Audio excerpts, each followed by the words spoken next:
When I do these Hatfield squats, I feel the fatigue that I feel is exactly the same as when I do it with the straight bar. Same amount of reps. So I get 10 with this and I get 10 with the other thing, with the straight bar. So exactly the same reps. You'd think I would be able to get 20. Definitely not. I can get 10. And then it becomes very, very difficult. I could get 12, 13, kind of like with the straight bar. But it would take everything out of me.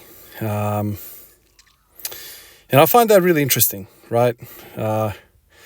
So the only thing that Hatfield allows me to do is do it more often. For the same reps, I'm doing it more. I'm doing it every day, 180 for 10. With the straight bar, I was doing twice a week. So every third day, I was doing the AMRAP sets on the straight bar. And so what's the difference?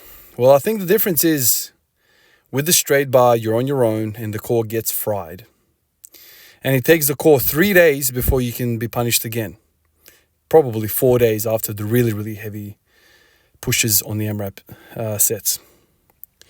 So here we have an exercise that allows you to hit quality repetitions every day opposed to every 3 or 4 days.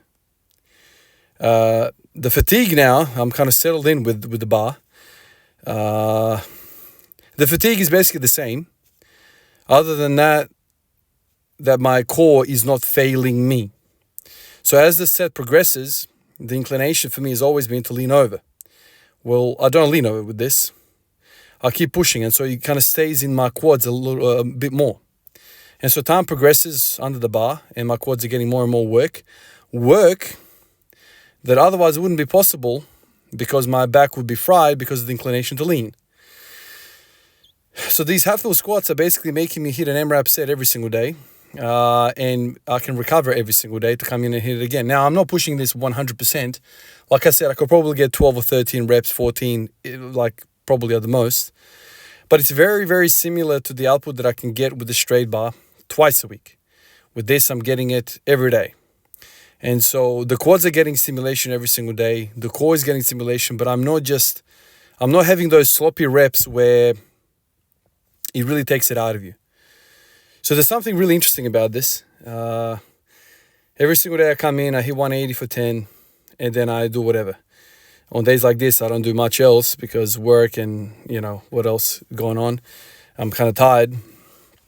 I've been kind of messing around with bench press as well recently, getting the elbows prepared for, maybe another push to 150, 160, something like that.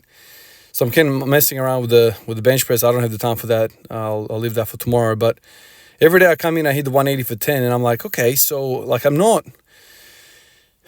really dying like I would be dying with the straight bar.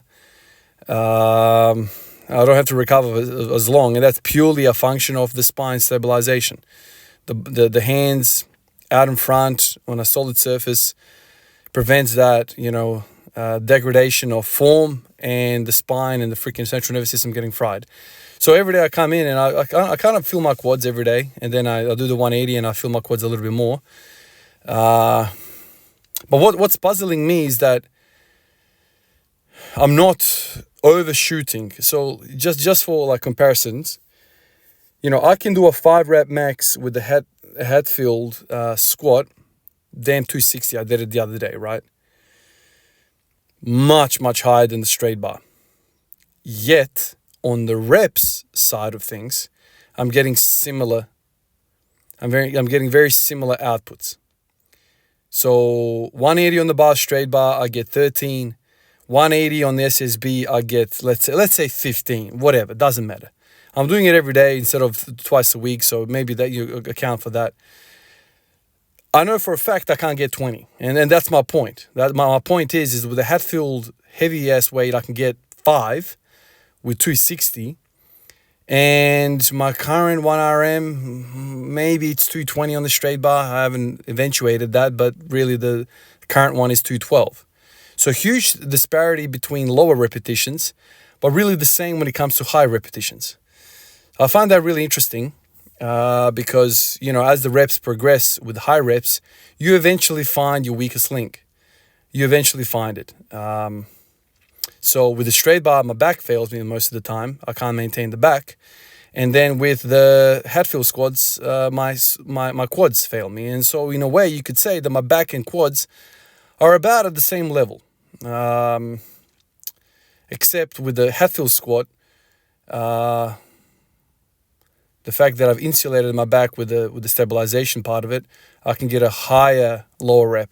I'm just trying to wrap my head around that because it's kind of like the two sets of numbers don't match in my mind for some reason. Like, how do you get 260 on one side, so 50 kilo difference, and on the other side or the rep side is the same? It just goes to show you that I think that the real quality of the Hatfields is when you do reps.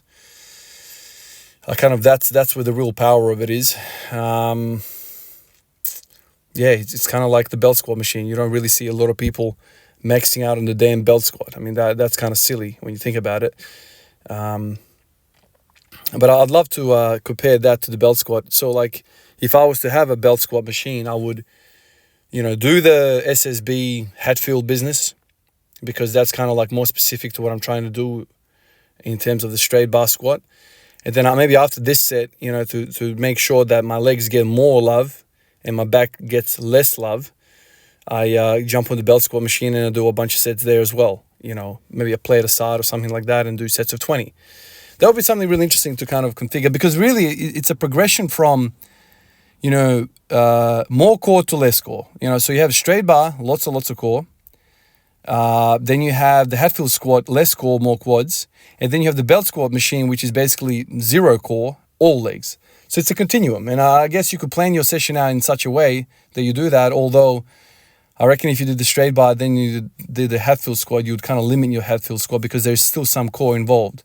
Like I'm sitting here right now, talking, and I'm feeling my lower back and my quads, even though all the stabilization is going on with the Hatfield. So it's just interesting. It's interesting, and it's really interesting when you superimpose some of these numbers that we're talking about and the comparisons between different rep ranges and the weights used. So 260 on the freaking Hatfield is years away from me.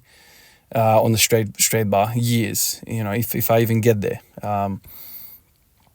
Whereas, with the Hatfield, freaking month doing it, not even a month doing it, I'm already there. It's just interesting. Like you have all these different exercises you put on your whiteboard, and they're all kind of target different elements of the human body. And then like sooner or later, like once you've tried everything, you kind of work out where the weakness is. It's almost like, putting the pieces to the puzzle together. So what is the Hatfield, exposing here? Why is the difference so huge? It has to be the tipping over, whatever attributes that. Maybe it's poor hip mobility, weak core, maybe even shitty ankles. Interesting stuff. But I love this stuff. You keep kind of gathering evidence as you go along, and you kind of make sense of how to move forward. Appreciate you guys. I'll catch you in the next one. Peace out.